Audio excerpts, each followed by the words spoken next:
Hi everyone, for those of you who are watching this video, my name is Tahlia and I am a mate and a storyteller at Linkmate. Just a little bit about Linkmate. It is a social enterprise that is devoted to proactive emotional support, and we all believe that everyone should have a mate to turn to in times of need to provide guidance and support, and also an ear for just to vent to or listen. The content warning for this video is that we will be discussing themes around discrimination against minority groups.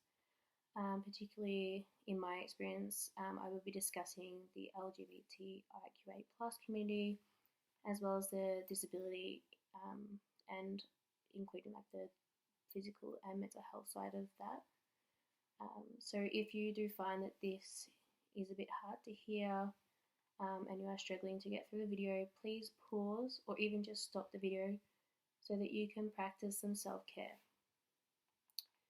In my experience, I have faced some discrimination in different settings, and the minority groups that I identify with are the LGBTQIA+ community and disability, someone who lives with disability, including the physical and mental health side of disability.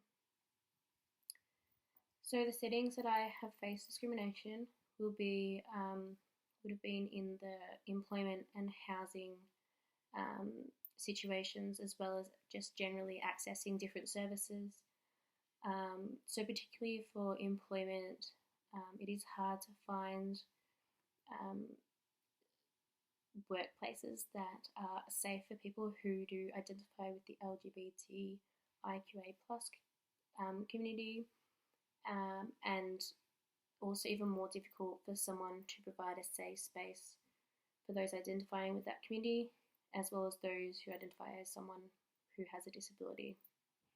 So for my personal experience in workplaces, it has been hard for me to be able to take time off work for any health-related time of work, and for them to, kind of understanding that time is needed to heal and to take time off was really hard, so that I could focus on myself, whether that was for health reasons or for mental health reasons.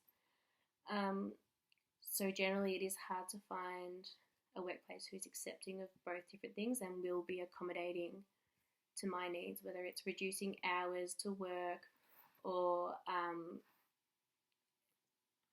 taking maybe like a week off, or being able to provide different work settings and working from home, like whatever it may be to help. It's really hard to find someone who is willing to do that and will try their best to make you feel comfortable in being able to complete your job with the different barriers that you may be facing. The other side that I have experienced is with housing. It's very hard to find housing that is both safe for the LGBTQIA+ community, as well as accommodating to those with a disability. So while looking for housing, it was really hard to find properties that are accessible for someone with a disability, and also if it is like with sharing with other people, that ensuring that it is safe for those who identify with the LGBTQIA+ community. That was really hard, and makes people uneasy when they aren't even sure if it is safe as well. So it's a lot easier to ensure that you are finding the suitable housing if you know that it is safe, if you know the people you're living with, for example. If you don't know who you're living with or anything like that, like it can be hard to find safe housing that you feel comfortable in. And also being able to find housing that is safe and that it is around the I guess, area where you are accessing services. So some services only access that you can access in particular regions. So if you do move out of that, then you won't be able to access that service. So you will need to find other services. So if you do not have suitable housing or do constantly change housing, you need to find different services all the time. And it's hard when you have lots of different things happening, and some services can't manage the different things and, I guess, complex cases as such. Which then helps move on to the next point of accessing services. So a lot of services that I have accessed, I have heard the terms of someone being too hard or too complex, and too difficult to be able to help because there's always different things happening all the time for that person. I don't like hearing these terms because for me, I have heard them for myself, and it makes it so much harder to feel comfortable with a service who views you, I guess, as being too hard or too complex, because you feel like they're just helping you because they kind of have to, and that it's not by choice. That they aren't doing it for the right reasons to help you in your recovery or to help you get better physical or mental health wise. So that is definitely something I have experienced with accessing services, and also with housing. If you do move around to different areas, accessing services and constantly changing can be really hard as well. So some of the things that I do to cope with the discrimination that I have experienced in the past and sometimes still do, I do submit inquiries and participate in surveys or provide feedback. For example, so I have provided feedback on national strategies before, which I find not only to help and provide information for the people who are seeking it, but also for me to process what I have experienced and feel that my experiences are helping other people, or whether it's like now or in the future. Like, I feel like if I'm still using my experiences positively, then it is also helping me as well. So that's just one way. And another way that I try to, I guess, cope is by sharing my frustrations with friends and some family members, and just like my general support network, which can be hard when, I guess, they are also impacted by the discrimination. And if they are sharing the same frustrations, then I feel a little bit better hearing about their frustrations, because it makes me feel like I'm not the only one.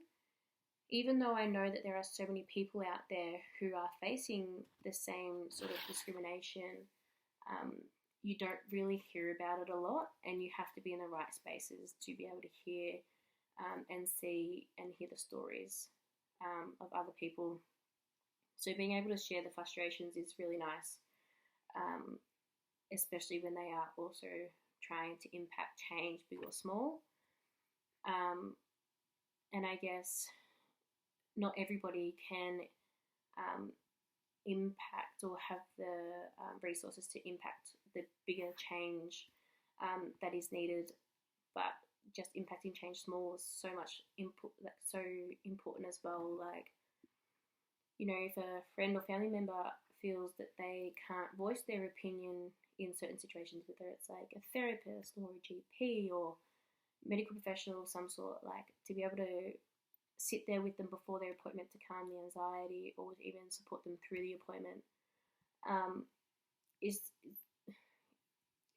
just so important that the big stuff and the small things are just equally important, I guess.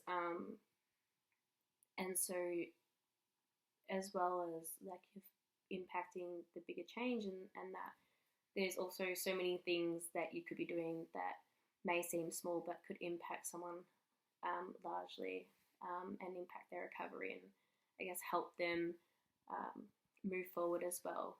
So for me, I like to focus on both of those and try and be involved in the big and small changes that I see all the time, that I feel that I can possibly help in some way, shape or form. So this is just my story with discrimination. There are so many others that are out there. There are people posting their experiences all the time, and it's just important that mine is not the only story, and that there are so many other people out there, and their coping skills are all different, and they do different things to, I guess, help themselves as well. So just wrapping up this video, it is no substitute for professional help, and it is recommended that you seek the appropriate advice from a qualified professional. Linkmate is also there to help support as well, and we support people through the app by providing empathetic and social support to those who are seeking support through the app. So you can always seek support through finding a mate that you feel connected to provide you that support. So thank you.